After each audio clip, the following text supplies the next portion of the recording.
ามแลตะเวนแดงลับดงตึกสูงใจลอยอยู่ในเมืองกรุงไปถึงทิวทุ่งท้องนา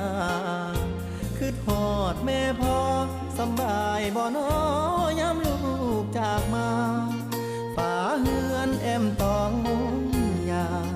หลับตายังจำฝังใจมาอยู่เมืองไกลบ่อุ่นใจคืออยู่บ้านเฮา